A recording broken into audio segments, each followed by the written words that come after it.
आइए आज हम लोग जो है कक्षा 10 विषय सामाजिक विज्ञान, उपविषय राजनीतिक विज्ञान, प्रकरण संघवाद, लेसन 2 है राजनीतिक विज्ञान में, जिसे आज हम लोग पढ़ने का प्रयास करेंगे, अध्ययन करने का प्रयास करेंगे।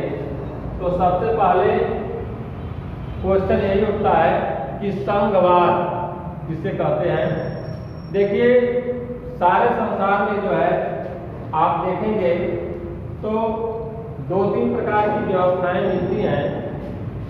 उसमें एक है संघवाद। संघवाद की कुछ अपनी विशेषताएं हैं, जैसे जहां पर जिन देशों में 2 प्रकार की 2 स्तर की व्यवस्थाएं मिलती हैं, अर्थात सरकार मिलती है, उसे हम संघवाद कहते हैं। तो आइए संघवाद की जो है पहले हम विशेषता को जानें। तो संघवाद की पहली विशेषता यही है कि 2 स्तर, अर्थात संघ में पाया जाता है कि यहाँ पर 2 प्रकार की सरकारें होती हैं, एक केंद्रीय सरकार और दूसरा राज्य सरकार। केंद्रीय सरकार, संघवाद में केंद्रीय सरकार के अपने अधिकार होते हैं, राज्य सरकारों की अपने अधिकार होते हैं, और इन दोनों व्यवस्थाओं को लेकर चलने का प्रयास जो होता है उसे हम संघवाद कहते हैं। आप देखें शक्तियों का बंटवारा, आप पाएंगे कि भारतीय संविधान की बात करें तो भारतीय संविधान में जो केंद्र सरकार होती है और जो राज्य सरकार होती है, उनके शक्तियों का बंटवारा कर दिया गया है। कैसे बंटवारा किया गया है आप देखेंगे तो जो संघ सूची की विषय है उसमें लगभग 97 विषय रखे गए हैं, और उन 97 विषयों पर केंद्र सरकार अर्थात जो है हमारी संघ सरकार जो है वह कार्य करती है। और आप देखेंगे राज्य सूची, तो राज्य सूची में आप पाएंगे कि लगभग जो है 67 विषयों पर राज्य सरकार कार्य करती है। और एक होता है समवर्ती सूची, तो समवर्ती सूची में आप पाएंगे लगभग 47 विषयों पर संघ सूची में जो होती है उस पर राज्य सरकार और केंद्र सरकार दोनों कार्य करती है। अर्थात आप यूं कह सकते हैं कि केंद्र सरकार और राज्य सरकार दोनों के जो है विषयों का बंटवारा संविधान के दृष्टि से कर दिया गया है, और उसी के तहत में जो है कार्य करने का प्रयास करते हैं। जैसे आप पाएंगे कि प्रतिरक्षा यानी देश की रक्षा के बारे में कौन सोच सकता है, तो केंद्र सरकार सोचेगी, यह उसके अंदर की चीज है। विदेश मंत्रालय जो है वह भारत सरकार के अंतर्गत आती है, केंद्रीय सरकार के अंतर्गत आती है। यदि विदेशों से हमें किसी वस्तु का आयात करना है, निर्यात करना है, विदेशों से अच्छे संबंध बनाने हैं, हमें विदेशों से जो भी कुछ कार्य करना है, तो आप पाएंगे कि विदेश मंत्रालय जो है वह केंद्र सरकार के अंतर्गत आता है। इसके बाद आप पाएंगे कि बैंकों से संबंधित जो कार्य होते हैं, बैंकिंग से संबंधित जो कार्य होते हैं उसका निर्णय जो है वह भारत सरकार के द्वारा ही किया जाता है। इसके अलावा आप पाएंगे कि संचार के क्षेत्र में भी जो व्यवस्थाएं देने का प्रयास होता है वह केंद्रीय सरकार ही करती है।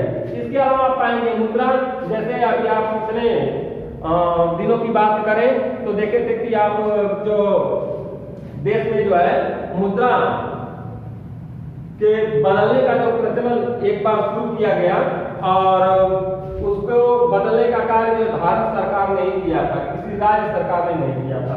तो इस प्रकार की चीजों को देखें तो यह केंद्र सरकार के अंतर्गत आती है। इसके अतिरिक्त जो है बहुत सारी विषय जिनको हम 97 विषय बतलाएं, उन 97 विषयों पर भारत सरकार कार्य करती है। अब आए राज्य सूची के विषयों में देखें तो कृषि, जो राज्य की सरकारें होती हैं जो अपने किसानों के लिए बहुत कुछ कर सकती हैं, तो वह करने का प्रयास क्योंकि राज्य सरकार के अंतर्गत आता है, तो वह राज्य सरकार जो कृषि से संबंधित बीज, खाद, उर्वरक, तकनीक, तमाम चीजों को लाने का प्रयास करती है ताकि कृषि के जो है अधिक से अधिक भलाई हो सके और कृषक जो है अधिक से अधिक कृषि को लेकर के जो है चिंतित न रहे और उनका कार्य जो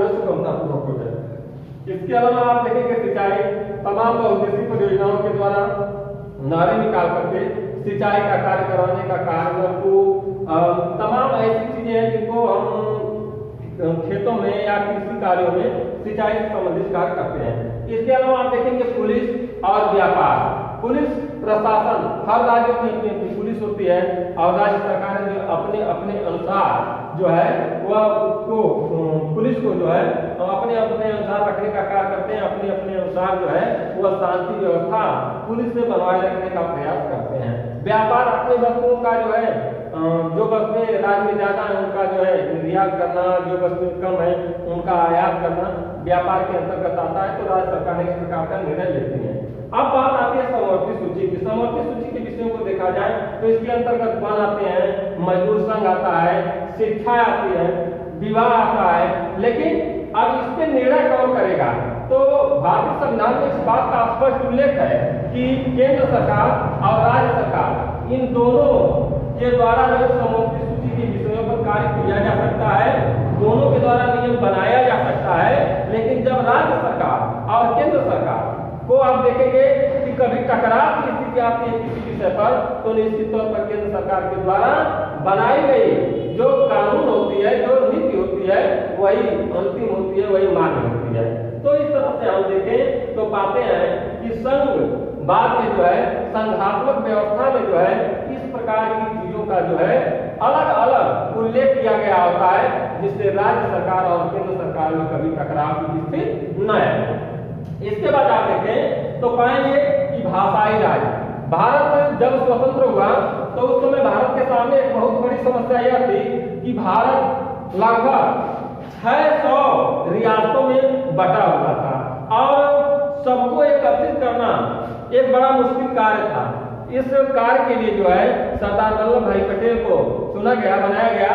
उस समय तत्कालीन प्रधानमंत्री जो है पंडित जवाहरलाल नेहरू जी थे, तो उन्होंने उनको यह जिम्मा सौंपा और सरदार वल्लभ भाई पटेल ने जो है बड़े ही मुस्तैदी के साथ, बड़े ही मेहनत के साथ जो है उन सारी रियासतों को, भारतीय रियासतों को एक संघ में, एक भारतीय संघ में मिलाने का प्रयास किया। तो अब समस्या यहाँ पर यह होती है कि भाषाई राज्य भारत में फिर राज्यों में बंटवारा किया गया, भारतीय संघ का राज्यों में बंटवारा किया गया और वह बंटवारा भाषा के आधार पर किया गया। उस समय हमारे राजनेताओं को बड़ा चिंता हुआ करती थी, बड़े चिंतित थे कि कहीं भाषा के आधार पर राज्यों का जो बंटवारा हो रहा है तो भारत बंट न जाए। लेकिन वास्तविकता यह रही कि भाषा के आधार पर जो बंटवारा हुआ उससे देश को कहीं न कहीं लाभ हुआ, हानि नहीं।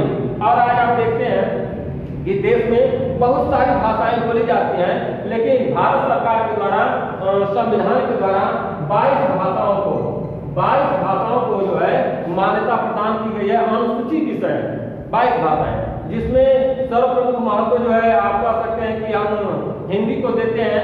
हिंदी को राजभाषा के रूप में माना तो नहीं गया, लेकिन यूं कहा जाता है कि चूंकि हिंदी बोलने वाले देश में लगभग 40% लोग हैं, तो इसलिए हिंदी पर ज्यादा बल दिया जाता है। लेकिन किसी भी राज्य पर जो है यह दबाव नहीं डाला जाता कि नहीं आपका हिंदी अनिवार्य है, ऐसा कुछ नहीं है। वहाँ की अपनी जो है राजभाषाएं जो होती हैं, उन्हीं भाषाओं में बहुत सारे राज्यों में कार्य होता है। अंग्रेजी का काफी प्रचलन है अब देश में, अंग्रेजी भाषा में बहुत सारे राज्यों में कार्य होता है। तो हम ये देखते हैं कि लगभग 40% जनता जो है भारत की वह हिंदी भाषी है। तो हिंदी चूंकि काफी जो है भारत में जो है विस्तृत है और उसका काफी जो है विस्तार हुआ है। अब आगे देखें तो पाएंगे कि केंद्र और राज्य के संबंध, संघात्मक व्यवस्था में आप पाएंगे कि केंद्र और राज्य के संबंध अच्छे होते हैं, जबकि एकात्मक व्यवस्था में आप सीधा इसका उल्टा पा सकते हैं।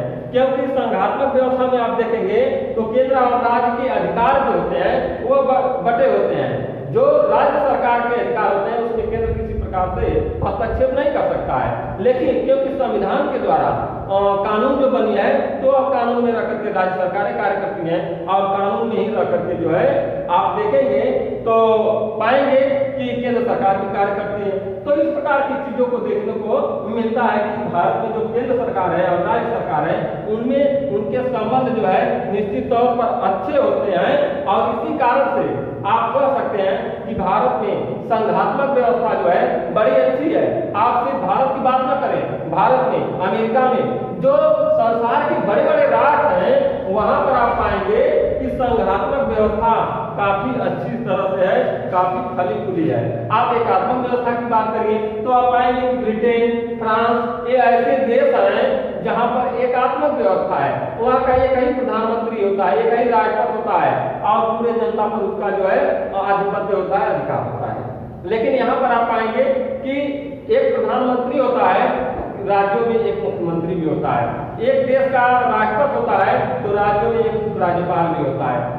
केंद्र में आप पाएंगे कि तमाम मंत्री होते हैं, तो राज्य में भी आप पाएंगे कि तमाम मंत्री होते हैं। सबके कार्यों का बंटवारा हुआ होता है, इसलिए कहीं केंद्र और राज्य के संबंध में जो है कोई दिक्कत नहीं आती है और भारत सरकार के द्वारा जो है इस प्रकार की कोई समस्या नहीं आती, क्योंकि सभी चीजों का स्पष्ट उल्लेख जो है भारतीय संविधान में किया गया है। अब भारत में विकेंद्रीकरण की बात हो रही है, तो यहाँ पर सिर्फ आप देखेंगे तो सिर्फ केंद्र और राज्य सरकारों की बात नहीं आती है, बल्कि एक तीसरी व्यवस्था आ गई और वह है त्रिस्तरीय व्यवस्था, त्रिस्तरीय पंचायतों की व्यवस्था, जिसमें आप देखेंगे कि गांव में जो है ग्राम पंचायत होती है, क्षेत्र पंचायत होती है, जिला पंचायत होती है। उसी प्रकार से आप शहरों में देखेंगे तो नगर निगम होता है, नगर पालिका परिषद होता है, नगर पंचायत होता है। तो इनकी व्यवस्थाओं के लिए जो है अलग से जो है एक व्यवस्था की गई और हम देखेंगे कि त्रिस्तरीय व्यवस्था के तहत देश काफी विकास किया, गांव काफी विकास किए, शहर काफी विकास किए। तो इस प्रकार से आप कह सकते हैं कि संघात्मक व्यवस्था जो भारत में लागू है उससे काफी जो है हमें अच्छा रिस्पांस मिला है, काफी अच्छा जो है हमारे लिए हुआ है, काफी भारत ने तरक्की की है। और जिन देशों में संघात्मक व्यवस्था है इस प्रकार से जो है आप देखेंगे कि वहां पर जो है कहीं न कहीं उनकी सरकारें जो है वह देश जो है वह काफी विकास किए हैं। आप देखेंगे कि संघात्मक व्यवस्था ना होने के कारण आप श्रीलंका, बेल्जियम जैसे देशों में देखेंगे अनेक बार समस्याएं आती रही है। तो बस आज इतना ही, इस लेसन में यही सारी चीजें थी और इसे आप एक बार अध्ययन कर लीजिएगा। अगले दिन फिर अगली बात। धन्यवाद।